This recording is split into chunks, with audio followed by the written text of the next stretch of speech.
How's this for a surprise? I'm having water and a cup of espresso. Welcome to 1000 Words. My name is Radu, and today I'm talking about my relationship, thoughts and experience with the Sony a7R III. This guy right here.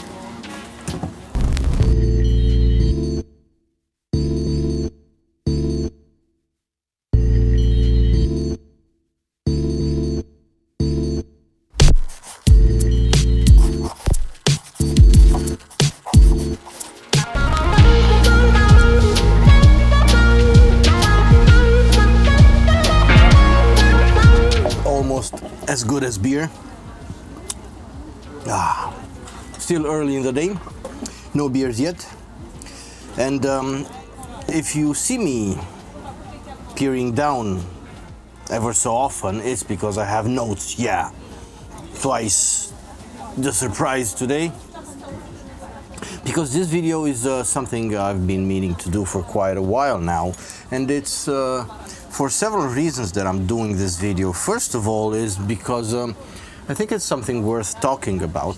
My experience, thoughts and ideas about a photographer's relationship with a camera. I also want to talk about a bit of history with how I've been using and what I've been using as far as full-frame cameras go. And some thoughts I've been having about switching back to Fuji. Yeah, it's a spoiler right here. So this video is basically to do with mind over heart, and we're speaking about function over form, if it should be the other way around. But before we get into the meat and potatoes of this video, a little bit of housekeeping first. I have some prints for sale. You're going to probably see them on the screen right now. If you're interested in supporting my work here, and if you enjoy the images I'm offering, I would be delighted if you wanted to buy one or several of my prints. They're going to be 130 euros a piece, with 30% off if you buy 3 or more, printed on Fuji Color Crystal Archive paper. Really good photosensitive paper, archive quality. I'm going to be offering free shipping worldwide, and they will all be signed and dated. Consider joining the Discord server I have set up recently. It's growing slowly, but it's growing to be a community of really nice people, basically loosely focused around my channel, but more so than anything it has to do with street photography and also photography in general. And moving on, this video is not about the specs, because this is the a7R III, launched about, I think it was 2017, that's basically 7 years ago now. It's an old camera by most standards, an excellent camera, fantastic camera, but still an old camera, so it would be totally pointless and silly, frankly, to come with a review now and read you the specs and tell you about the sensor size and the whatnots and 4K this and slow motion that. What I want to talk about is about my experience with the camera and my relationship with the camera, because it is an on and off again relationship, a bit of a love-hate relationship. And notice the use of the word relationship. Hold that thought, because it's going to prove quite the leitmotif, and it's going to be something I mention a lot throughout this video. It's also got a lot to do with the experience of handling this piece of photographic equipment. It's got a lot to do with how I see it, actually see it with my own eyes, how it looks actually. So that's an important thing to me. I have mentioned on this channel quite a few times that at least half of photography for me is the experience. If I could just blink my eyes and a photo would magically appear somewhere on a hard drive, except for maybe memories with my family and utilitarian stuff. Save for that, I wouldn't be doing photography. It's especially not the artistic, the hobby, the passionate kind of photography, the one that makes my soul move and feel alive. I wouldn't be doing that were it not for actual physical objects that come between me and the taking of the photograph. Now, this is a bit of a paradox because there's that on one side, and on the other side there's the expectation that gear gets out of your way and lets you do photography. And I will try to marry the two successfully and tell you how it can also be both. This is also a video where I bitch and moan basically a lot about how no camera is perfect, about how I'm wanting this camera in the body of another camera, but I'll get to that later on.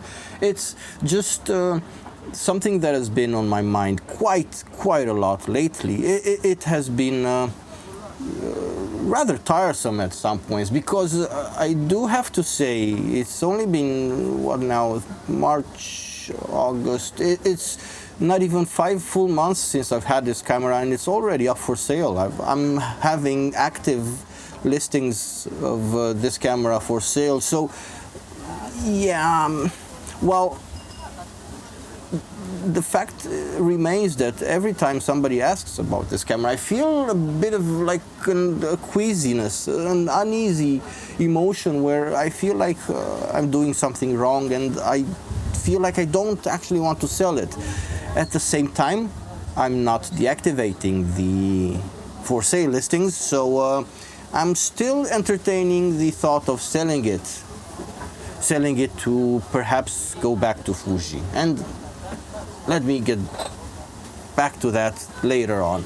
And while I do have a bit of a script, hardly, I have a few notes about this video, it will certainly prove to be all over the place, because it's just how it is. It's not even gas, it's something like chasing unicorns. Now, while I have a bit of history with Sony cameras, I should just briefly mention my first ever camera was a DSLR, the crop sensor Canon 760D, which I promptly and very quickly hated. I sold it, and quickly after that I bought a Sony A6000, which I loved a lot. Then moved into full frame with the a7R, loved that as well. Then upgraded to the a7R II, loved that as well. And then I switched to Fuji, but then I sold the Fuji and bought the a7R III. Now, why I'm mentioning this is because I've noticed that throughout the years, the Sonys have become ever more utilitarian, ever more sterile.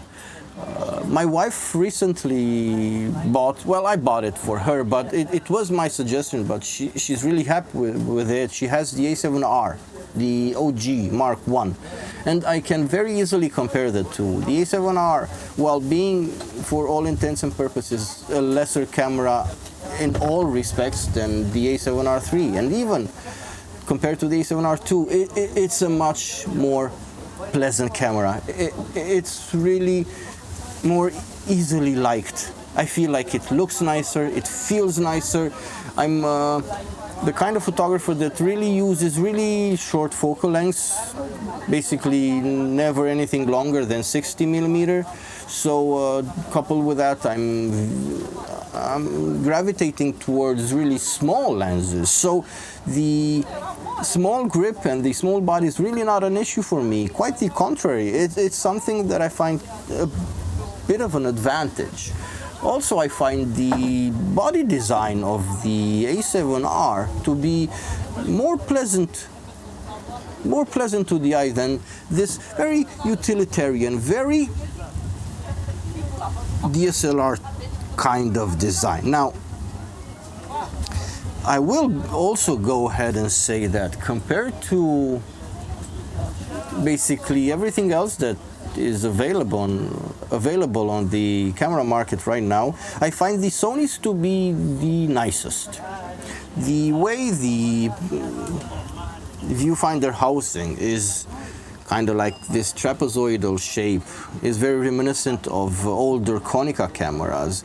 The hard edges, this industrial design, the matte finish, and the entire, basically the entire look and design of the camera, I find to be pleasant enough. Put a vintage lens on it and it's even nicer. And even this blackout tape I have going here, covering the branding, it's while most people will claim they do it as theft deterrence or because they want to keep a lower profile. In my case, everything is just in the name of experience. Everything is about adding just a bit more coolness, a bit more pizzazz to the camera, because that's something I find really appealing with Fuji and Olympus cameras, and I find that lacking in Sony. While the Sony a7R III is by far the best camera I've ever used, no doubt about it. It makes fantastic, wonderful images. I absolutely adore the battery. It lasts forever. I'm still surprised I can get by with just one battery. I've had this camera for 5 months now, almost, and I never saw the need to get a second battery. Sure, if I maybe was doing event work or like weddings and shooting all day, 20 hours a day, maybe I would need a couple more.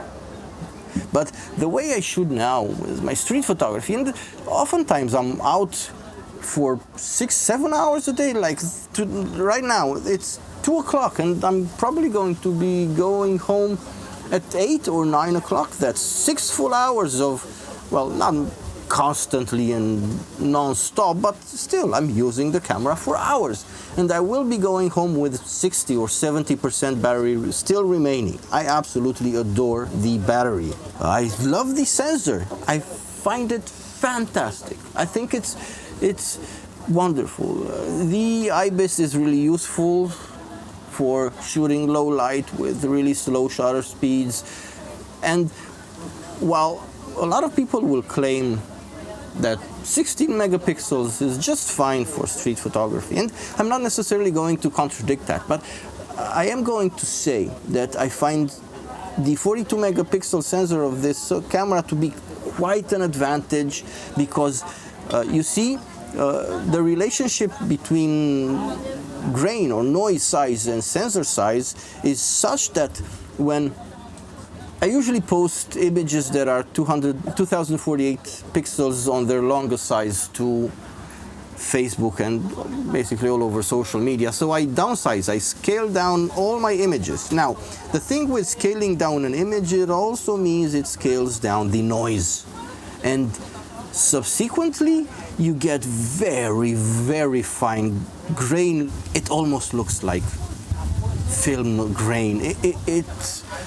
It's allowing me to shoot at crazy high ISOs. I have my camera set to the highest possible maximum expanded ISO. I can shoot up to 100,000 ISO, and I get perfectly usable images, because once scaled down, the noise is so small that it's not even an issue anymore. The handling is also kind of pretty great as well. The grip, well, sufficiently deep to allow me to get a really good grip at it.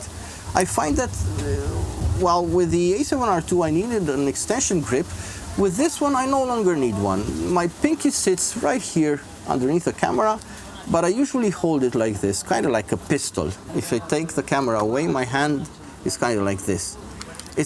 I call it the pistol grip, and it's really comfortable. Now, I don't hold it in my hand for hours on end. I usually have it resting across my chest with the Peak Design leash, this thing right here.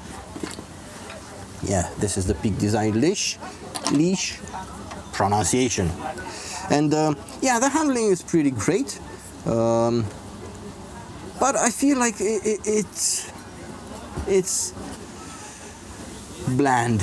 It's really such an utilitarian piece of equipment that it's a kind of a struggle to enjoy using it. Because there's so much more than mere image quality alone. And I think we've already established that image quality is where this shines. It's absolutely amazing. It's flawless. I have nothing bad to say about image quality. Quite the contrary, I think it's spectacular. A brief story about reliability and versatility. Let me have a sip of coffee. And I think I see a beer in my future, in my very near future. Yeah, my brother is an archer. He's in an archery club and he went to a competition last weekend. I also went there to photograph the competition. Now, the story goes like this. I had brought along with me the Olympus 35mm f2 and the Konica 50mm f1.4 in case I needed just a bit more reach. But silly old me forgot to bring the adapter for the Konica, so that was just basically extra weight and I could not use it. And all this became a non-issue when I thought about the fact that I have my C2 set to Super 35 mode. That is to say, when I press my C2 button, it punches in, it crops in on sensor, and it gives me just a bit more reach. And I found that wonderful. Sure, you could make the argument that I could have just as well shot at 35 and cropped in post, but you see, there would have been shots I would not have taken were it not for the ability to punch in live. Because if seen at 35mm, they probably wouldn't have looked all that, and I wouldn't have even triggered the shutter. But having had the ability to punch in and crop in live in the field, it meant that I could, almost like I had a zoom, it surely, and for all intents and practices, meant like I had two focal lengths available. So I eventually went home with a really nice, warm, fuzzy, cozy feeling of how great it is to be able to rely on your equipment. I remembered the reason why I ditched the Fuji, because the damn thing didn't even start. The damn thing didn't even take pictures when I pressed the shutter button. But still, at the same time, quite a few times, several times throughout the day of shooting, I found myself wishing I had a smaller camera, a lighter camera. So yeah, it felt big and heavy, and that kind of put a bit of a damper on my mood. So then, you might very well ask me, and fair enough, why not go and get a Pen F? Because I use that camera and I find the handling fantastic. The camera is beautiful to look at and it's a joy to use. Why not even go back to Fuji? Now, I am considering that. The Pen F not so much, because, well, both the Fuji and the Olympus cameras are great as far as handling. I love the way they feel in the hand. Really pretty looking. The experience is great. Whenever I went out shooting with the Pen F, I had a blast of a time. Really enjoyable, until I went home and saw the images. The Micro Four Thirds images, for me, are just a bit too digital. And sometimes even the Fuji images, depending on the lens you use, they can tend to be a bit flatter.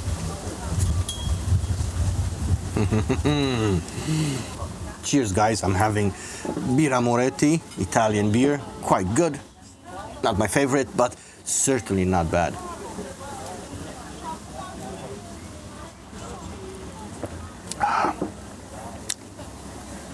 There's also the point about the autofocus, which, while convenient, it makes me feel somewhat divorced from the act of taking pictures. It's like there's something that's intervening between me and my images. And I feel kind of like very precious about this thing. Almost like, I know this is beginning to sound kind of cringy, but I have this very pure and uncompromising relationship with photography. With the photography I consider art, with my street photography, because like I just mentioned, an archery competition where I'm much less precious about it, or shoot images around the house with my daughter, which are images I enjoy taking, images I find dear to me, but they're not the photographic art I'm often pursuing.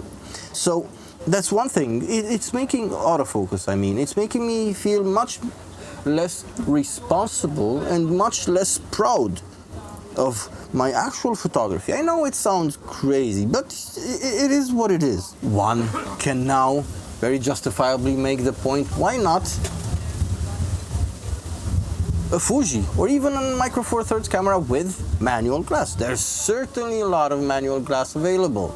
The Chinese have become quite good at making a lot of manual focus glass, and they even have a bit of, I would dare say, a classic look, because they're cheap. Some of them are $60, and they're bound to have a lot of imperfection and flaws, and those things make them look a bit soft. They often have some chromatic aberrations, some halation at times, and sure, you could make that argument.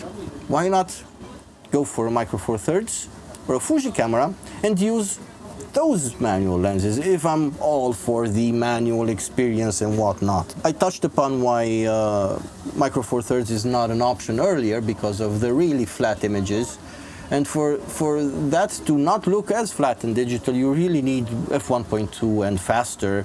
And f1.2 lenses for Micro Four Thirds quickly become large and expensive, so that kind of defeats the purpose of having a small camera if the lens you're going to be using is really large and expensive.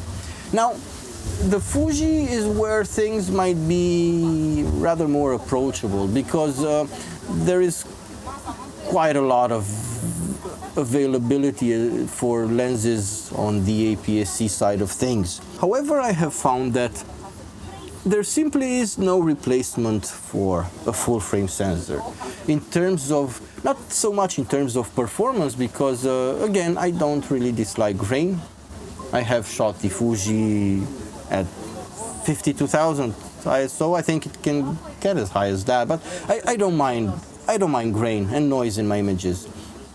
What I do mind is that flat digital look. And sure, you can get really close to a full frame look with Fuji, and some lenses, the 35mm f1.4, could get really close to that look. It's still just an approximation. No matter how close, it's still not a full frame sensor. Full frame simply looks better. It looks more natural. I have found that as far as sensor size goes, the biggest advantage, as far as I'm concerned, the way I see things, the biggest advantage to a full frame or a larger size sensor is the fact that the larger the sensor, the more natural images look. The smaller the sensor, the more digital and flat they look. There's a lot more micro contrast, call it 3D pop. There's a lot more feeling of depth and layer separation in an image shot with a bigger sensor than one shot with a smaller sensor. Images simply look nicer and more natural on a full frame sensor. So I basically want a camera that is as reliable as and takes pictures like the a7R III, is the size and weight of the Pen F, and has the look and feel of the Fuji X-T3. Basically, I'm looking for a perfect camera. So while coming to the conclusion that such a camera doesn't exist, you know what this says here? Focus, focus. You know what this says here? Beer doesn't ask, beer understands you.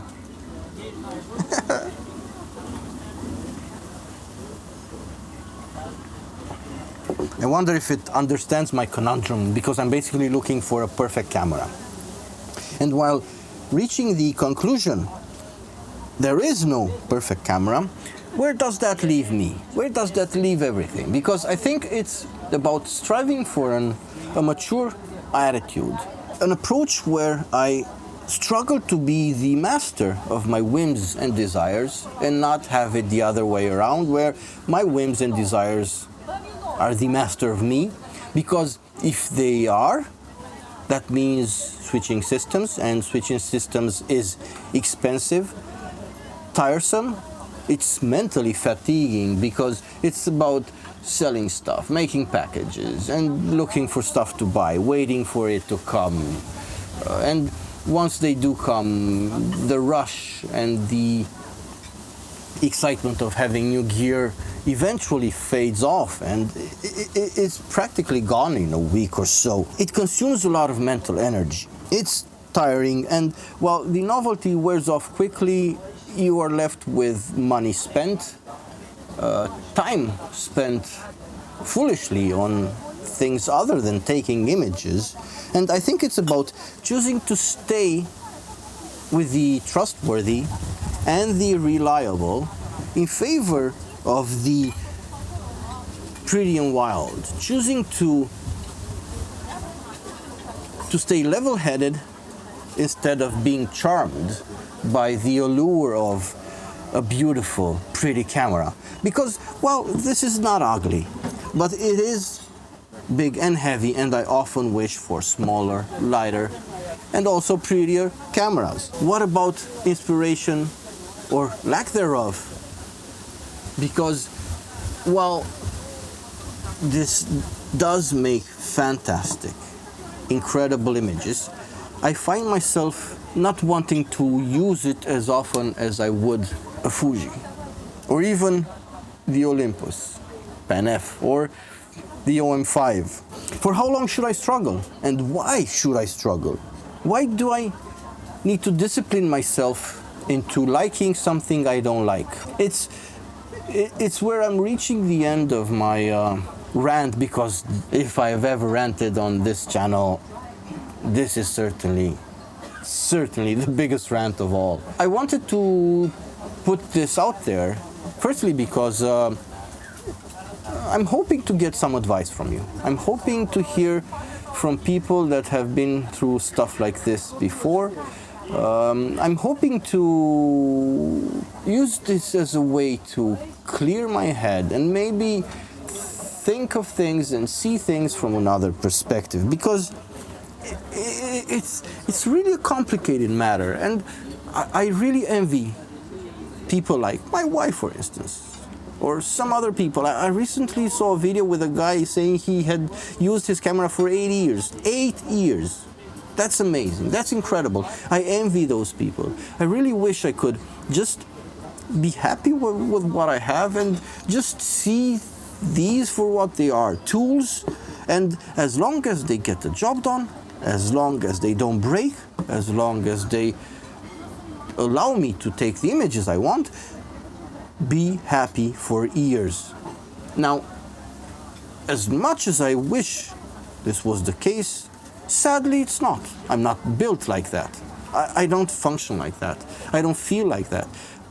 I really need the peace of mind that I have something that I enjoy looking at and using, because I remember the days I was shooting with Fuji. I was really calling myself a Fuji fanboy, and I wasn't kidding. I wasn't exaggerating. I was so enamored, so charmed by Fuji that I was basically cloud nine. And I was at the point where I was really comfortable, at ease, and felt a lot of peace. If that damned X-T3 didn't break, I would still be using it right now. I shit you not. I'm certain of this, because I had already gotten to a point where I had tried quite a few lenses, and I had formed an opinion of what works and what doesn't for me, and what's nice and what's not. And I had a bit of a plan of getting some Chinese manual focus lenses to alleviate my desire for manual focus. That 35mm f1.4 was really fantastic. I love that lens. I think it's one of the nicest lenses I have ever used. I still have active listings. This is basically for sale, and depending on how it catches me, some inquiries about it will make me feel uneasy and make me feel like I don't want to sell it. Some will make me feel all jittery, like, oh boy, I'm going to get Fuji again. Oh boy, oh boy, oh boy. Nothing has materialized, nothing serious as yet, so yeah, I'm not really sure what I'm going to do. For now, I'm using it. I'm out shooting today. Lovely Saturday afternoon. Still working on getting pictures for my review of the Olympus 35 f2. And I guess we'll see what the future holds for me. I guess we'll see. I have a feeling I'll be using Fuji again, but who knows? Some days I feel like I'm really satisfied with it. Some days I feel like I really don't enjoy using it, and I can't wait to sell it and just buy something else. This has been Radu. This has been 1,000 words. Buy my prints, join my Discord, like, subscribe, share this with your friends. Until next time, farewell.